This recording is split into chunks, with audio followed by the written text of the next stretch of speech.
The fourth pillar of the Customer-Centricity Maturity Model is process and methodology. Within this pillar, we look at 6 different assessment areas to look at how you currently go about improving and adapting your customer experience. Whether this is your online experience, your offline experience, or your overall multi-channel customer experience. The first assessment point of the 6 that we look at is how you go about developing your hypotheses for change. So when we look at the 5 different levels of maturity, at the bottom end of maturity, this is a company who will often just make decisions to make changes based on internal ideas, internal opinions, and often just gut instinct, or maybe it's from who shouts loudest. The other end of the spectrum for that is when a company is looking at different input sources. They're looking at qualitative insights, quantitative insights, they're looking at prior insights from when you have adapted your products and services. And these different inputs are all helping you to allow to create stronger and more robust hypotheses for improving your customer experience.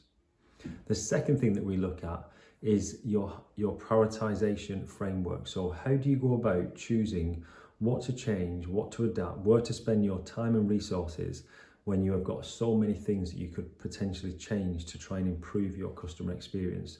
So we look at how well you are using different metrics and different techniques to prioritize what is going to have the most impact for your business, not just short term, but over the long term. The third thing we then look at is the experience design process. So do you just take ideas and do you just go straight into designing them and then getting ready to go live or to get ready to change your experience?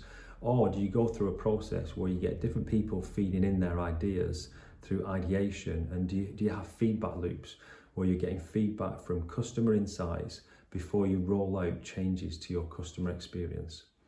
The fourth thing that we have a look at is what kind of process do you have in place for user acceptance testing?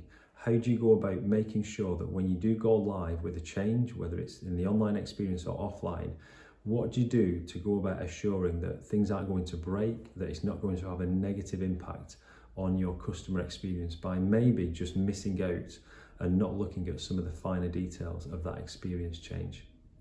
The fifth thing we have a look at then is when you've made a change to your products and services in your experience, what do you do currently to assess and analyse the impact that it's had on your customer experience, on your key metrics, on the performance of your experience and your overall customer experience?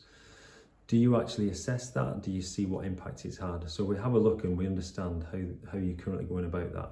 And the last thing we have a look at is that when you've made changes to your products and services, how well are you currently capturing what you did, why you did it, and what impact has it had, whether positive or negative?